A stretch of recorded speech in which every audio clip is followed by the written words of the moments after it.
विद्यार्थी मित्रांनो, आजच्या तासामध्ये आपण गणित भाग 2 मधील दुसऱ्या प्रकरणाला सुरुवात करत आहोत, ज्याचं नाव आहे पायथागोरसचं प्रमेय. या प्रकरणावर बोर्ड परीक्षेमध्ये आपल्याला एकूण 7 गुणांचे प्रश्न विचारले जातात. तर या पाठामध्ये आपल्याला खालील बाबींचा अभ्यास करायचा आहे. यामध्ये पायथागोरसचं त्रिकूट, त्यानंतर समरूपता आणि काटकोन त्रिकोण, त्यानंतर भूमितिमध्याचं प्रमेय आपल्याला अभ्यासायचं आहे. त्यानंतर पायथागोरसच्या प्रमेयाची सिद्धता म्हणजे पायथागोरसचं प्रमेय सिद्धतेसह आपल्याला अभ्यासायचं आहे. त्यासोबतच त्याचा व्यात्यास, त्यानंतर पायथागोरसच्या प्रमेयाचं उपयोजन. आता या उपयोजनामध्ये 2 गुणधर्म आपल्याला इथे शिकायचे आहेत. त्याला लघुकोन त्रिकोणाचा गुणधर्म असं म्हणतात आणि विशालकोन त्रिकोणाचा गुणधर्म. आणि त्याचा उपयोग करून म्हणजेच पायथागोरसच्या प्रमेयाचंच उपयोजन करून आपण अपोलोनियसचं प्रमेय अभ्यासणार आहोत आणि ज्याचा उपयोग करून आपण वेगवेगळ्या प्रकारची उदाहरणं या पाठामध्ये सोडवणार आहोत. चला तर मग सुरुवात करूया दुसऱ्या पाठाला, ज्याचं नाव आहे पायथागोरसचे प्रमेय. तसं पाहिलं तर आपण मागच्या काही इयत्तांपासून हे पायथागोरसचं प्रमेय वापरत आहोत. म्हणजे पायथागोरसचं प्रमेय आपल्याला माहीत आहे. मग या पाठामध्ये आपल्याला पुढं त्याची सिद्धता पाहिजे आहे, सिद्धतेसहित ते प्रमेय अभ्यासायचे. सुरुवातीला पायथागोरसचं प्रमेय आपण जे शिकलेलं आहे हे काय आहे हे अगोदर पाहूया. तर जर त्रिकोण एबीसी मध्ये हा कोन बी काटकोन असेल तर या काटकोनासमोरच्या बाजूचा म्हणजेच कर्णाचा वर्ग हा उरलेल्या 2 बाजूंच्या वर्गांच्या बेरजे एवढा असतो. म्हणजे आकृतीमध्ये त्रिकोण एबीसी आहे. त्रिकोण एबीसी मध्ये जर कोन ए बी सी किंवा कोन बी बरोबर 90 अंश असेल म्हणजेच काटकोन असेल तर कर्णाचा वर्ग, कोणता कर्ण या त्रिकोणामध्ये ए सी आहे, कर्णाचा वर्ग हा राहिलेल्या 2 बाजूंच्या वर्गांच्या बेरजे एवढा असतो. म्हणजेच या त्रिकोणामध्ये जर कोन बी चं माप 90 अंश असेल तर AC चा वर्ग बरोबर AB चा वर्ग अधिक BC चा वर्ग म्हणजेच कर्णवर्ग बरोबर राहिलेल्या 2 बाजूंच्या वर्गांची बेरीज हे प्रमेय आपण शिकलेलं आहे. आता या पाठातील आपण शिकावयाचा पहिला मुद्दा तो म्हणजे पायथागोरसचं त्रिकूट. तर त्रिकूट या शब्दाचा अगोदर अर्थ समजून घेऊया. तर त्रिकूट म्हणजे 3 संख्यांचा समूह. आता कसल्या संख्या आहेत या? तर या अशा नैसर्गिक संख्यांचं त्रिकूट आहे की जिथं एका संख्येचा वर्ग हा इतर 2 संख्यांच्या वर्गांच्या बेरजे एवढा असेल तर त्या नैसर्गिक संख्येच्या त्रिकूटाला पायथागोरसचं त्रिकूट असं म्हणतात. इथं लिहूया. नैसर्गिक संख्यांच्या त्रिकूटामध्ये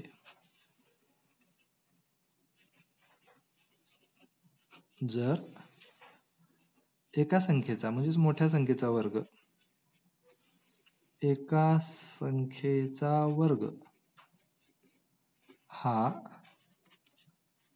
इतर 2 संख्यांच्या वर्गांच्या बेरजे एवढा, 2 संख्यांच्या वर्गांच्या बेरजे एवढा बेरजे इतका असेल तर त्याला म्हणजेच नैसर्गिक संख्यांच्या त्रिकूटाला पायथागोरसचे त्रिकूट असे म्हणतात.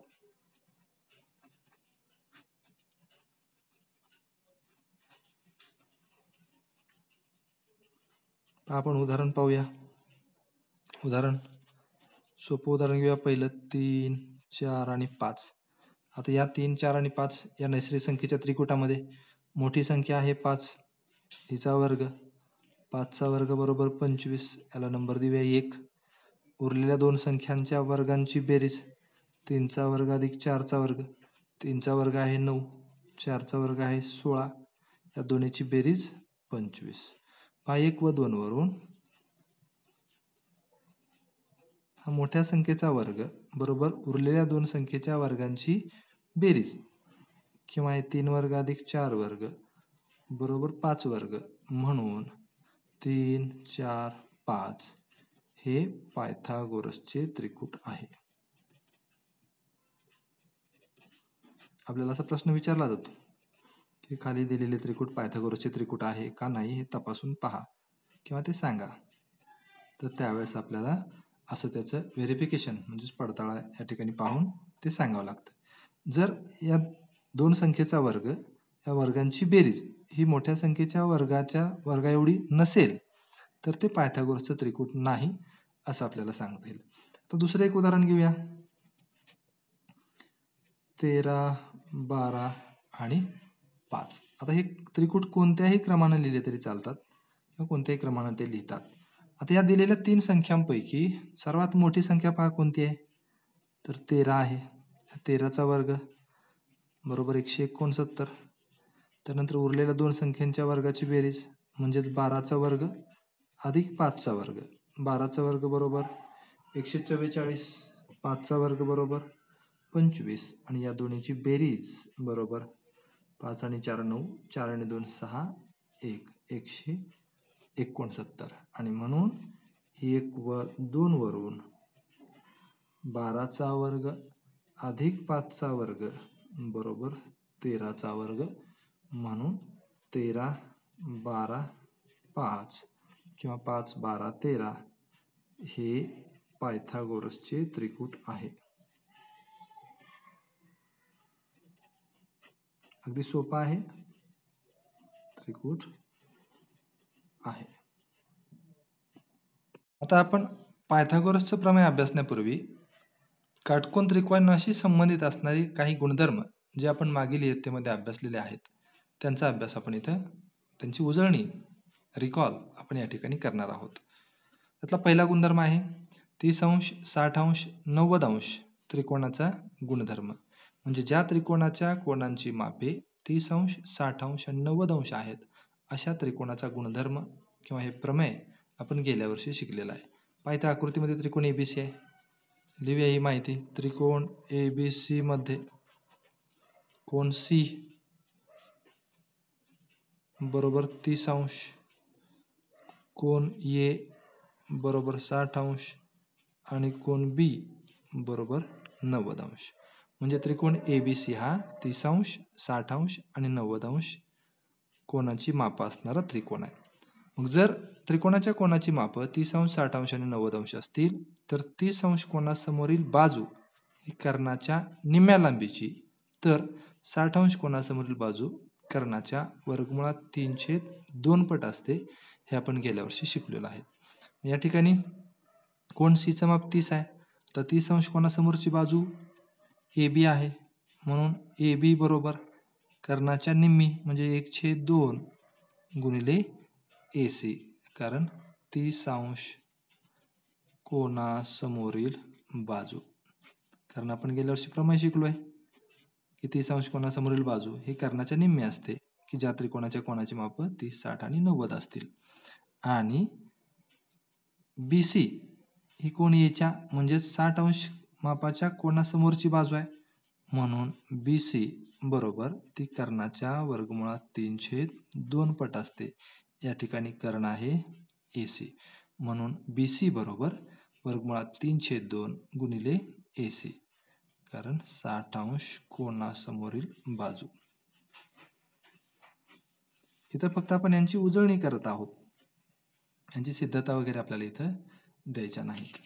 आता दुसरा गुणधर्म आपण शिकला होता की ज्या त्रिकोणाच्या कोनांची माप ही 45 अंश 45 अंश आणि 90 अंश असतील अशा त्रिकोणाचा गुणधर्म. काय गुणधर्म आहे?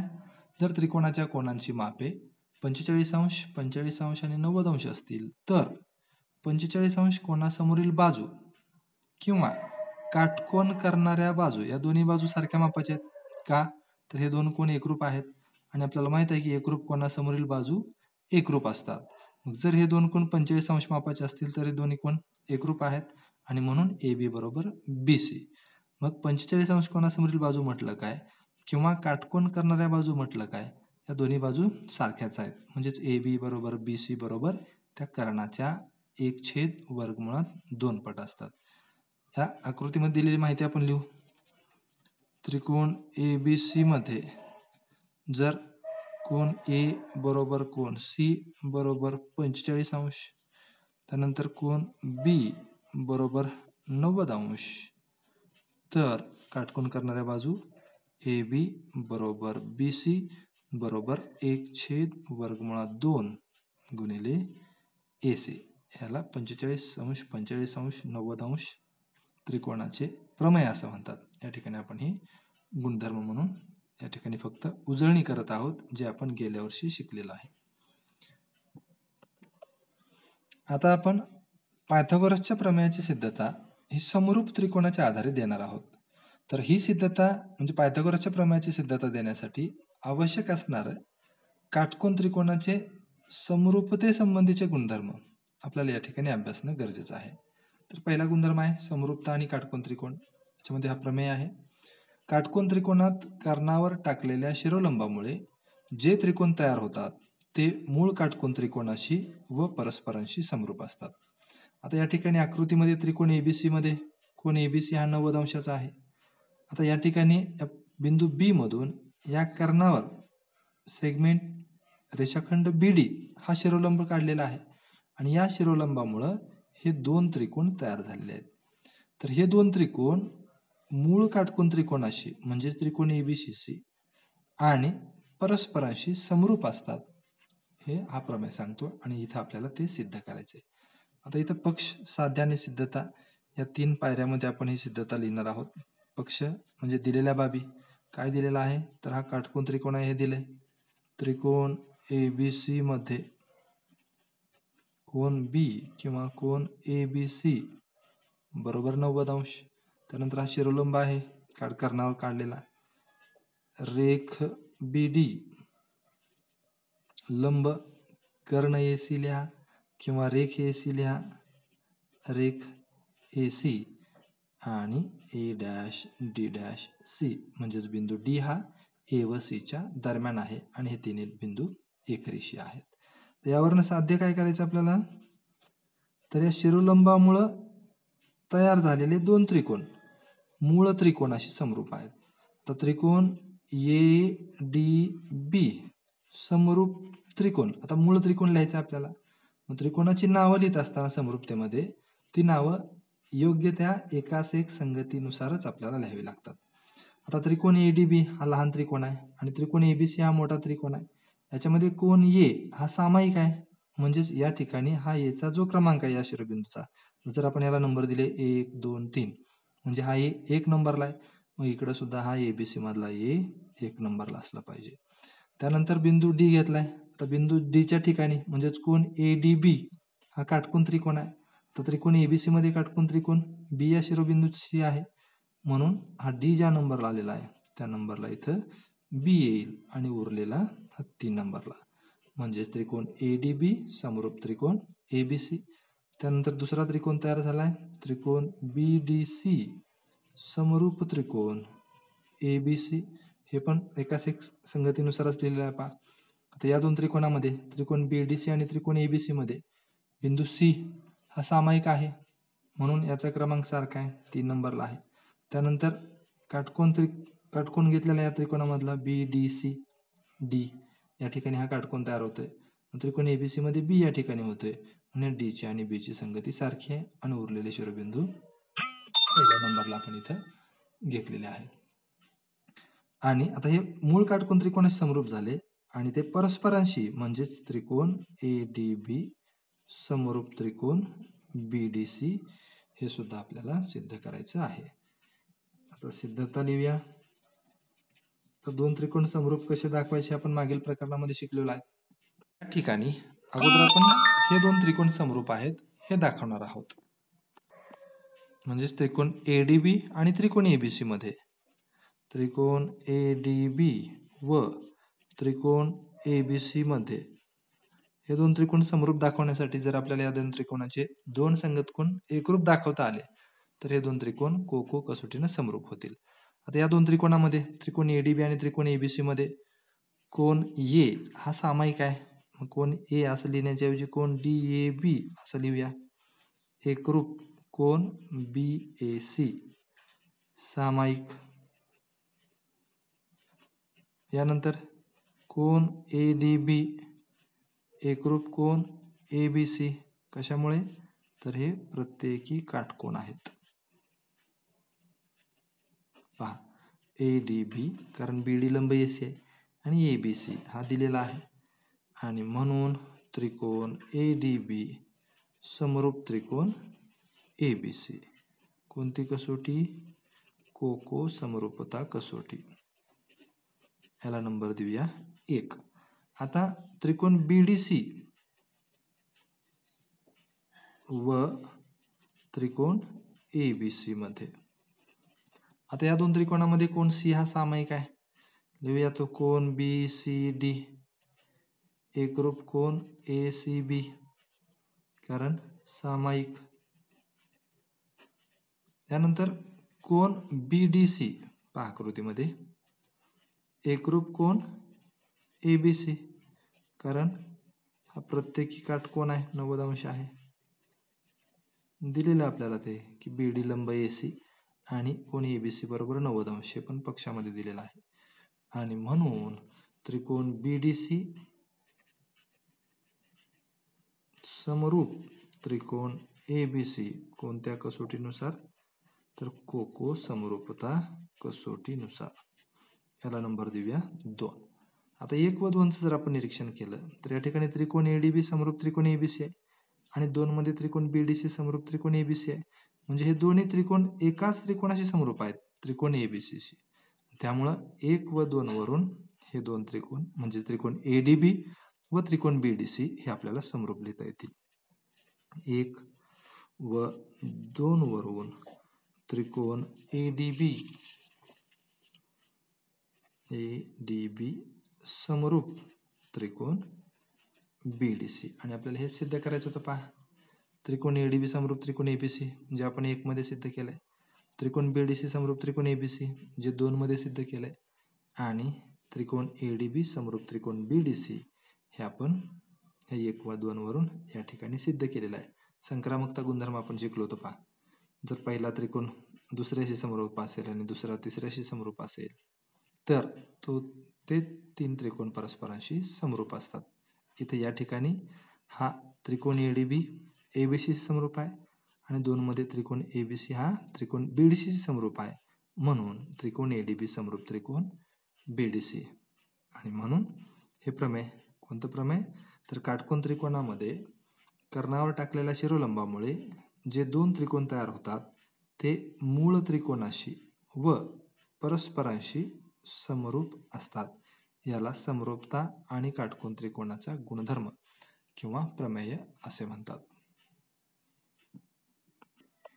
तर पुढचा गुणधर्म किंवा प्रमेय आहे भूमिती मध्याचं प्रमेय. काय सांगतं प्रमेय पहा, काटकोन त्रिकोणात कर्णावर काढलेल्या शिरोलंबामुळे होणाऱ्या कर्णाच्या 2 भागाचा हा शिरोलंब भूमितीमध्ये असतो. पहा, काटकोन त्रिकोणात कर्णावर काढलेला शिरोलंब हा त्या शिरोलंबामुळे होणाऱ्या कर्णाच्या 2 भागांचा भूमितीमध्ये असतो. म्हणजेच या ठिकाणी आकृतीमध्ये बी डी हा शिरोलंब आहे, म्हणजेच बी डी बरोबर बी डीचा वर्ग बरोबर ए डी गुणिले डी सी हे आपल्याला इथे सिद्ध करायचं आहे. तर भूमितीमध्ये आपण गेल्या वर्षी गुणोत्तर प्रमेयमध्ये हे शिकलो पहा, जर ए छेद बी बरोबर बी छेद सी असेल म्हणजे तिन्ही बाबी परस्परित प्रमाणात असतील तर बी गुणिले बी वर्ग बरोबर ए गुणिले सी. या ठिकाणी बी हा ए आणि सी चा भूमितीमध्ये आहे, म्हणजेच बी वर्ग बरोबर ए गुणिले सी. आता या ठिकाणी सेगमेंट बी डी म्हणजे रेख बी डी हा रेख ए डी व डी सीचा भूमितीमध्ये आहे, म्हणजेच बी डीचा वर्ग हा ए डी आणि डी सीच्या गुणाकार एवढा आहे, हे इथं आपल्याला सिद्ध करायचं आहे. तर अगोदर पक्ष लिहूया. त्रिकोण ए बी सी मध्ये काटकोन त्रिकोण दिलाय, कोण ए बी सी बरोबर 90 अंश. त्यानंतर रेख बी डी लंब कर्ण किंवा रेख ए सी आणि A dash D dash C. यावरनं साध्य आपल्याला करायचं आहे की हा शिरोलंब बी डी हा या बी डीमुळं या कर्णाचे जे 2 रेषाखंड तयार झालेत त्यांचा हा शिरोलंब भूमितीमध्ये असतो, म्हणजेच बी डीचा वर्ग बरोबर ए डी गुणिले डी सी हे आपल्याला सिद्ध करायचं आहे. आणि आपण ही सिद्धता आताच जो आपण प्रमेय शिकलो कोणता प्रमेय शिकलो तर समरूपता आणि काटकोन त्रिकोणाचा प्रमेय याचा वापर करून आपण इथं हे सोडवणार आहोत. आता या ठिकाणी काटकोन त्रिकोणामध्ये कर्णावर टाकलेल्या शिरोलंबामुळे तयार होणारे हे दोन त्रिकोण मूळ त्रिकोणाशी आणि परस्परांशी समरूप असतात. हे आताच आपण सिद्ध केले, ते आपण या ठिकाणी लिहूया. त्रिकोण ABC मध्ये, आता हा काटकोन आहे हे फक्त दाखवायचे, कोण ABC बरोबर 90 अंश आणि या काटकोन त्रिकोणामध्ये कर्णावर टाकलेला हा शिरोलंब आहे, रेख BD लंबरेख AC, कारण पक्ष हे दिलेलं आहे आपल्याला. आणि या शिरोलंबामुळे तयार झालेले हे दोन त्रिकोण ADB समरूप त्रिकोण BDC, कारण काटकोन त्रिकोण आणि समरूपता गुणधर्म आणि समरूपता प्रमेय लिहा, गुणधर्म लिहा, किंवा फक्त एवढंच लिहा, काटकोन त्रिकोण आणि समरूपता. आणि जर हे दोन त्रिकोण समरूप असतील, आता हे समरूप आहेत कशावर नाहीत तर या प्रमेयावर नाहीत, तर यांच्या संगत बाजू प्रमाणात असल्या पाहिजेत. म्हणजेच AD छेद BD बरोबर हे BD किंवा DB छेद DC बरोबर AB छेद BC, कारण समरूप त्रिकोणाच्या संगत बाजू. आता या ठिकाणी जर आपण ही दोन गुणोत्तरं घेतली तर PD गुणिले BD बरोबर BD चा वर्ग होईल, म्हणजेच AD छेद BD बरोबर BD छेद DC, आणि म्हणून आता तिरकस गुणाकार करून BD गुणिले BD BD चा वर्ग बरोबर AD गुणिले DC, आणि हेच आपल्याला सिद्ध करायचं आहे. इथे लिहूया, हे सिद्ध झाले. काय सिद्ध झाले तर काटकोन त्रिकोणामध्ये कर्णावर काढलेला शिरोलंब हा त्या शिरोलंबामुळे होणाऱ्या कर्णाच्या दोन भागांचा भूमितीमध्ये असतो. म्हणजेच इथं त्रिकोण ABC मध्ये जर कोण B चं माप 90 असेल, म्हणजे काटकोन असेल, आणि BD लंब कर्ण AC असेल, तर BD हा AD व DC चा भूमितीमध्ये आहे, म्हणजेच BD वर्ग बरोबर AD गुणिले DC आहे, जे आपण इथं काटकोन त्रिकोण आणि समरूपतेचा गुणधर्म वापरून हे सिद्ध केलेलं आहे.